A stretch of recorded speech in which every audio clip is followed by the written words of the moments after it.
ಶಾಸಕಾಂಗ ಅಂತೇಳಿ 3 ಅಂಗಗಳಲ್ಲಿ ಕೆಲಸ ಮಾಡ್ತಕ್ಕಂಥವ್ರಿಗೆ ಸಾಯೋವರೆಗೂ ಎಲ್ಲಾ ಫೆಸಿಲಿಟೀಸ್ ಇದೆ. ಆದ್ರೆ 4ನೇ ಅಂಗ ಪತ್ರಿಕಾ ಅಂಗ ಅಂತ ಹೇಳ್ತಾರೆ. ಆ ಅಂಗದಲ್ಲಿ ಕೆಲಸ ಮಾಡ್ತಕ್ಕಂಥವ್ರಿಗೆ ಕಾಲುಗಳು ನಿಂತ್ಕೊಳ್ಳಕ್ಕೆ ಭದ್ರತೆ ನೀಡಿದಂತ ಪರಿಸ್ಥಿತಿ ಕರ್ನಾಟಕದಲ್ಲಾಗಿದೆ.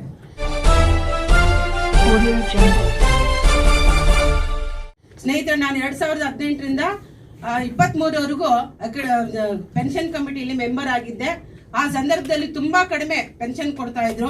ಸೊ ಹೊರಗೆ ಬರೋಷ್ಟರಲ್ಲಿ 12,000 ಮಾಡಿದ್ವಿ. ಈಗ ಸಿಎಂ ಅವರು 3,000 ಮಾಡಿ 15,000 ಕೊಡ್ತಾ ಇದ್ದಾರೆ.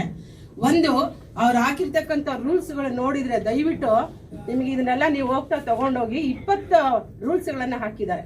ನಾನಿದ್ದಾಗ ಆ ರೂಲ್ಸ್ ಗಳನ್ನೆಲ್ಲ ತೆಗೆಸಿದ್ದೆ. ಕೆಲವೆಲ್ಲ ಫಾರಂ ನಲ್ಲಿ ಹೇಳಿದ್ದಾರೆ ಸಂಕಷ್ಟದಲ್ಲಿರುವ ಪತ್ರಕರ್ತರಿಗೆ ಮಾತ್ರ ಅಂತ ಹಾಕಿದ್ದಾರೆ. ಅಂದ್ರೆ ಸಂಕಷ್ಟ ಅಂದ್ರೆ ಏನ್ ಅರ್ಥ? ಅವ್ನ್ cancer patient, kidney patient, heart patient ಆಗಿರ್ಬೇಕಂತೆ. ಅಂತವ್ರಿಗೆ ಮಾತ್ರ ಪೆನ್ಷನ್ ಕೊಡ್ತಕ್ಕಂಥ ಸಿಸ್ಟಮ್ ಕರ್ನಾಟಕದಲ್ಲಿ ಮಾತ್ರ ಅಮಾನ್ಯವಾಗಿರ್ತಕ್ಕಂಥದ್ದು. ಸೊ ನಾನು ಮೊದಲ ಮೀಟಿಂಗ್ ನಲ್ಲೇ ದೊಡ್ಡ ಚರ್ಚೆ ಮಾಡಿ ವಿಶ್ವಕುಮಾರ್ ಅವರಿದ್ದಾಗ ಇದು ತುಂಬಾ ಅನ್ಯಾಯ ಮಾಡ್ತಾ ಇರೋದು, ನೀವು ಹಾಕಿರೋಂಥ ಸಂಕಷ್ಟ ಅನ್ನೋ ಒಂದು ಪದನೇ ಕಿತ್ತಾಕ್ರಿ ಅಂತೇಳಿ ಕಿತ್ತಾಕ್ಸಿದ್ದೆ. ಮತ್ತೆ ಶುರು ಮಾಡಿದ್ದಾರೆ. ಮತ್ತೆ ಅವಾಗ ನಮ್ಗೆ 15 ರೂಲ್ಸ್ ಗಳನ್ನ ಹಾಕಿದವರು ಇವಾಗ 20 ರೂಲ್ಸ್ ಗಳನ್ನ ಹಾಕಿ ಯಾವ ಪತ್ರಕರ್ತರು ಕೂಡ ಪೆನ್ಷನ್ ಬರ್ದಂಗ್ ಮಾಡಿಟ್ಟಿದ್ದಾರೆ. ಯಾವ ಪತ್ರಕರ್ತರಿಗೂ ಬರಲ್ಲ ಈ ರೂಲ್ಸ್ ಪ್ರಕಾರ ಹೋಗು.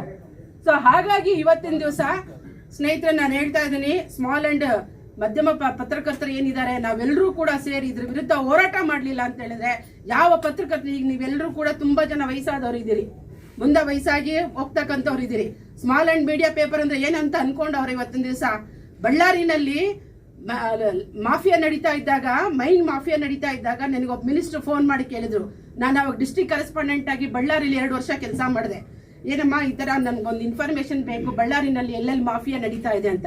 ನಾನು ಹೇಳಿದಿಷ್ಟೇ, ಸ್ಮಾಲ್ ಅಂಡ್ ಮೀಡಿಯಾ ಸಣ್ಣ ಮಾಧ್ಯಮ ಪತ್ರಿಕೆಗಳು ಏನಿದೆ ಬಳ್ಳಾರಿನಲ್ಲಿ, ಆ ಬಳ್ಳಾರಿ ಪತ್ರಿಕೆಗಳನ್ನ ಒಂದು ಸಾರಿ ನೀವು ರೆಫರ್ ಮಾಡಿ ನೋಡಿ, ಅವಾಗ ನಿಮ್ಗೆ ಇಡೀ ಬಳ್ಳಾರಿ ಜಿಲ್ಲೆ ಎಲ್ಲೆಲ್ಲಿ ಎಷ್ಟೆಷ್ಟು ಮೈನಿಂಗ್ ನಡೀತಾ ಇದೆ ಅಂತೇಳಿ ನಿಮ್ಗೆ ಇನ್ಫಾರ್ಮೇಶನ್ ಸಿಗುತ್ತೆ ಅಂತ ಹೇಳಿದ್ದೆ. ಸೊ ಅವಾಗ ಎಲ್ಲವನ್ನು ರೆಫರ್ ಮಾಡಿ, ನಿಜಾಮ ನೀನು ಹೇಳಿದ್ದು ಕರೆಕ್ಟ್, ದೊಡ್ಡ ಪತ್ರಿಕೆಗಳು ಯಾವು ಕೂಡ ಯಾವಾಗೋ ಒಂದ್ಸಾರಿ ಮಾಡ್ತವೆ. ಆದ್ರೆ ಸಣ್ಣ ಪತ್ರಿಕೆಗಳು ಲೋಕಲ್ ಸಮಸ್ಯೆಗಳನ್ನ ಎತ್ತಿ ಹಿಡಿತಕ್ಕಂಥದ್ದು ಮತ್ತೆ ಅಲ್ಲಿರ್ತಕ್ಕಂಥ ಭ್ರಷ್ಟಾಚಾರವನ್ನ ಎತ್ತಿ ಹಿಡಿತಕ್ಕಂಥದ್ದು ಸ್ಮಾಲ್ ಪೇಪರ್ಸ್, ಮೀಡಿಯಾ ಪತ್ರಿಕೆಗಳು, ಅಂತ ಪತ್ರಿಕೆಗಳ ಬಗ್ಗೆ ಇವರು ಎಷ್ಟು ರೂಲ್ಸ್ ಗಳು ಹಾಕಿದ್ದಾರೆ ಅಂತ ಹೇಳಿದ್ರೆ ಆ ಜಾಹೀರಾತುಗಳು ಸಿಗದಂಗ್ ಮಾಡ್ತಾ ಇದ್ದಾರೆ. ಮತ್ತೆ ಇದರಲ್ಲಿ ಸ್ಪಷ್ಟವಾಗಿ ಹೇಳಿದ್ದಾರೆ, ಬರೀ ಪೂರ್ಣಾವಧಿ ಪತ್ರಕರ್ತನಿಗೆ ಮಾತ್ರ ಅಂತೆ, ನೋ ಸ್ಟ್ರಿಂಜರ್ಸ್. ಯಾವುದೇ ಒಬ್ಬ ಮಾಲೀಕನಿಗಿಲ್ಲ. ಮಾಲೀಕ ಅಂದ್ರೆ ಏನ್ ಅನ್ಕೊಂಡಿದ್ದೀರಿ? ಸಣ್ಣ ಪತ್ರಿಕೆಯಲ್ಲಿ ಇವತ್ತು ದಿವಸ ಸರ್ಕಾರಕ್ಕೂ ಸಮಾಜಕ್ಕೂ ಸೇತುವೆ ಕೆಲಸ ಮಾಡ್ತಕ್ಕಂಥವನು ಪತ್ರಕರ್ತ. ಅವನು ನಿಜವಾದ ಸಮಾಜ ಕಾಳಜಿಯನ್ನು ಇಟ್ಕೊಂಡು ಬರ್ತಕ್ಕಂಥವನು ಪತ್ರಕರ್ತ. ಆ ಪತ್ರಕರ್ತ ಕೆಲಸ ಮಾಡ್ತಕ್ಕಂಥ ಇದಕ್ಕೆ ಕೊಡ್ತಕ್ಕಂಥ ಗೌರವ ಇದೆನಾ? ಸೊ ಹೀಗಾಗಿ ನಾವು ಇನ್ನೊಂದ್ಸಾರಿ ಸಿದ್ದರಾಮಯ್ಯರನ್ನ ಕರಿಬೇಕಾಗಿದೆ, ಕರೆದು ಅವ್ರಿಗೆ ಹೇಳ್ಬೇಕಾಗಿದೆ. ಸೊ ಇದರಲ್ಲಿ ಪೂರ್ಣಾವಧಿ ಪತ್ರಕರ್ತನಿಗೆ ಮಾತ್ರ ಅಂತೆ, ಯಾರಿಗೂ ಕೂಡ ಸಿಗಲ್ಲ. ಅಂದ್ರೆ ದಿನಪತ್ರಿಕೆ, ವಾರ ಪತ್ರಿಕೆ, ತಿಂಗಳ ಪತ್ರಿಕೆ, ಮಾಸ ಪತ್ರಿಕೆ, ತ್ರೈಮಾಸಿಕ ಪತ್ರಿಕೆ, ಯಾವ ಪತ್ರಿಕೆಗೂ ಕೊಡಲ್ಲ. ನಾವು ಸ್ಪಷ್ಟವಾಗಿ ಹೇಳಿದ್ದಾರೆ. ಅಂದ್ರೆ ಇವತ್ತು ದಿವಸ ಪತ್ರಕರ್ತ ಅಂತ ಹೇಳಿದ್ರೆ ಏನ್ ಅನ್ಕೊಂಡಿದ್ದಾರೆ? ಪೂರ್ಣಾವಧಿ ಪತ್ರಕರ್ತ ಮಾತ್ರನಾ? ಸೊ ನೀವೆಲ್ಲ ಅಲ್ವಾ? ಸಣ್ಣ ಪತ್ರಿಕೆ ಮಾಲೀಕರು ಅಂತ ಹೇಳಿ ಏನ್ ಅನ್ಕೊಂಡ್ಬಿಟ್ಟಾರೆ? ಸಣ್ಣ ಪತ್ರಿಕೆ ಮಾಲೀಕರು ಅಂದ್ರೆ ದೊಡ್ಡ ಶ್ರೀಮಂತರು ಇವ್ರುಗಳೆಲ್ಲ. ಸೊ ಅವರಿಗೆ ಅನೇಕ ರೂಲ್ಸ್ ಗಳನ್ನ ಹಾಕಿ ಅವರಿಗೆ ಪೆನ್ಷನ್ ಕೊಡ್ದಂಗ್ ಮಾಡ್ತಾ ಇರ್ತಕ್ಕಂಥದ್ದು. ಈ ಎಲ್ಲಾ ವಿರುದ್ಧ ದಯವಿಟ್ಟು ನೀವೆಲ್ಲರೂ ಕೂಡ ನಮ್ ಕಡೆ ಸಹಕಾರ ಕೊಟ್ರೆ, ನಾವು ಸೀನಿಯರ್ ಜರ್ನಲಿಸ್ಟ್ ಫೋರಂ ಈಗ ಆಗಿದೆ ಇಂಡಿಯಾದಲ್ಲಿ. ಸೊ ಆ ಒಂದು ಆಲ್ ಇಂಡಿಯಾ ಸೆಕ್ರೆಟರಿ ಇದರಿಂದ ನಾವು ಜವಾಬ್ದಾರಿಯಿಂದ ಹೇಳ್ತಾ ಇದ್ದೀನಿ, ಮತ್ತೆ IFWJ ಇಂದ ಹೇಳ್ತಾ ಇದ್ದೀನಿ, ಮತ್ತೆ ಕರ್ನಾಟಕ ಕಾರ್ಯನಿರತ ಪತ್ರಕರ್ತರ ಒಕ್ಕೂಟ, ನೀವೆಲ್ಲರೂ ಸೇರಿದ್ರೆ ಒಂದು 20 ಸಂಘಟನೆಗಳು ನಾವು ಲೀಗಲ್ ಆಗಿ ಕೂಡ ಫೈಟ್ ಮಾಡಬಹುದ್ರಿ. ಯಾಕಾಗಲ್ಲ? ಮಾನವ ಹಕ್ಕುಗಳ ಆಯೋಗಕ್ಕೆ ಹೋಗೋಣ ಅಂತ ನಾವು ಇಷ್ಟು ರೂಲ್ಸ್ ಗಳನ್ನ ಹಾಕಿ ಕೊಡ್ದಂಗ್ ಮಾಡಿಟ್ಟಿದ್ದಾರೆ ಕರ್ನಾಟಕ ಸರ್ಕಾರ. ದಯವಿಟ್ಟು ನಮ್ಗೆ ಕೊಡಂಗ್ ಮಾಡಿ ಅಂತೇಳಿ ಮಾನವ ಹಕ್ಕುಗಳಿಗೆ ಹೋಗೋಣ ಅಂತೆ, ಲೀಗಲ್ ಆಗಿ ಕೂಡ ಫೈಟ್ ಮಾಡೋಣ. ದಯವಿಟ್ಟು ನಮ್ ಜೊತೆ ಕೈ ಜೋಡಿಸಿ. ಈ ತರದಲ್ಲಿ ತುಂಬಾ ಅನ್ಯಾಯ ಮಾಡಿದೆ ಕರ್ನಾಟಕ ಸರ್ಕಾರ. ಅದನ್ನ ಸರಿಪಡಿಸ್ಕೊಳ್ಳಿಲ್ಲ ಅಂತ ಹೇಳಿದ್ರೆ ಖಂಡಿತ ಮಂಜುನಾಥ್ ಸರ್, ನಾನು ತಮ್ಮ ಎಲ್ಲರ ಪತ್ರಕರ್ತರ ಪರವಾಗಿ, ಸಂಘಟನೆ ಪರವಾಗಿ ಹೇಳ್ತಾ ಇದ್ದೀನಿ, ಪ್ರೊಟೆಸ್ಟ್ ಮಾಡ್ತೀವಿ.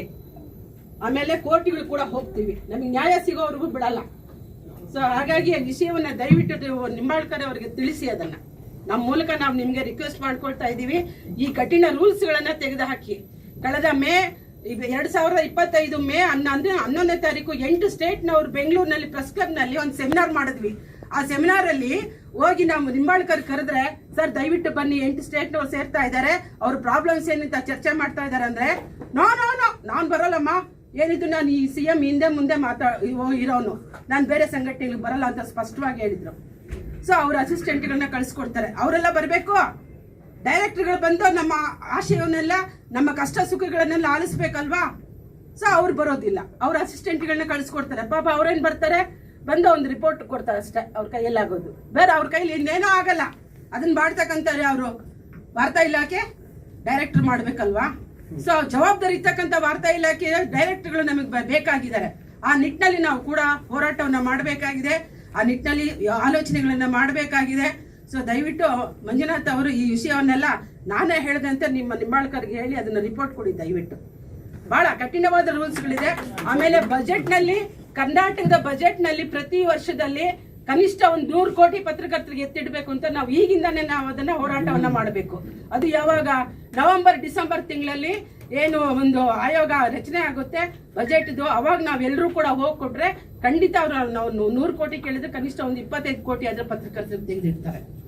ಸೊ ಹಾಗಾಗಿ ಪತ್ರಕರ್ತರು ಕರ್ನಾಟಕದಲ್ಲಿ ಯಾಕೆ ಕವರ್ಗಳು ಕೈ ಚಾಚ್ತಾ ಇದ್ದಾರೆ ಅಂತ ಹೇಳಿದ್ರೆ, ಅವರಿಗೆ ಬೇಸಿಕ್ ನೀಡ್ಸ್ ಅನ್ನ ಯಾವ ಪತ್ರಕರ್ತ ಸಂಘಟನೆಗಳು ಕೊಡ್ತಾ ಇಲ್ಲ.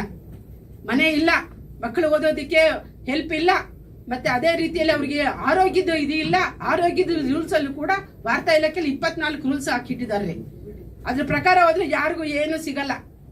ಸೊ ಹಾಗಾಗಿ ನನ್ನ ಪತಿ ಕೂಡ ಕಳೆದ ವರ್ಷ ಆಕ್ಸಿಡೆಂಟ್ ಆಯ್ತು. ಇದೇ ಸುದ್ದಿನ ಬರೆಯಕ್ ಹೋದಾಗ ಕಾಲ್ ಪೀಸ್ ಆಗಿದ್ದಾರೆ. ಆದ್ರೆ ಅವರು 25 ವರ್ಷಗಳ ಕಾಲ ಈನಾಡು ಪತ್ರಿಕೆಯಲ್ಲಿ ಕೆಲಸ ಮಾಡಿದ್ರು, ಟಿವಿನಲ್ಲಿ ಕೆಲಸ ಮಾಡಿದ್ರು. ಆ ಮನುಷ್ಯನಿಗೆ ತಗೊಂಡೋಗಿ ನಾವು ಸಂಬಂಧಪಟ್ಟವ್ರು ಕೊಟ್ರೆ ₹1 ಬಿಡುಗಡೆ ಮಾಡಿಸಿಲ್ಲ. ಈ ತರದಲ್ಲಿ ನಾವು ನೀವು ನಮ್ಗೆ ಏನಿದೆ ಹಗಲು ರಾತ್ರಿ ಕೆಲಸ ಮಾಡ್ತಕ್ಕಂಥವ್ರು, ಸಮಾಜದ ಬಗ್ಗೆ ಯೋಚನೆ ಮಾಡ್ತಕ್ಕಂಥವ್ರು. ಸೊ ನಮ್ಮಗಳಿಗೆ ಭದ್ರತೆ ಇಲ್ಲ, ನಮ್ಮಗಳಿಗೆ ಒಂದು ಹೆಲ್ತ್ ಇನ್ಸೂರೆನ್ಸ್ ಇಲ್ಲ. ಸೊ ವಾರ್ತಾ ಇಲಾಖೆನಲ್ಲಿ ಇಟ್ಟಂತ ₹5 ಕೋಟಿ ಎಲ್ಲೋಯ್ತು, ಬೇರೆ ಎಲ್ಲೋ ಅದನ್ನ ಬಳಸಿದಾರಂತೆ. ಅದನ್ನ ತಗೊಂಡು ಬಂದು ಪತ್ರಕರ್ತರಿಗೆ ಇಡಿ ಅಂತ ಕೇಳ್ಬೇಕು ನಾವು. ಅಲ್ಲಿ ಬರ್ತಕ್ಕಂಥ ಬಡ್ಡಿ ಏನಾದ್ರೂ ಏನ್ ಆಪರೇಷನ್ ಆಗಿದೆ ಪತ್ರಕರ್ತರಿಗೆ ಅವ್ರಿಗೆಲ್ಲ ಕೊಡ್ತಕ್ಕಂಥ ಒಂದು ವ್ಯವಸ್ಥೆ ಆಗ್ಬೇಕಾಗಿದೆ. ಸೊ ಈ ನಿಟ್ಟಿನಲ್ಲಿ ನಾವೆಲ್ಲರೂ ಕೂಡ ಕೆಲಸ ಮಾಡಬೇಕು ಅಂತ ತಮ್ಮೆಲ್ಲರ ಪರವಾಗಿ ಕೇಳ್ಕೊಳ್ತಾ ಇದ್ದೀನಿ. ನಮಸ್ತೆ.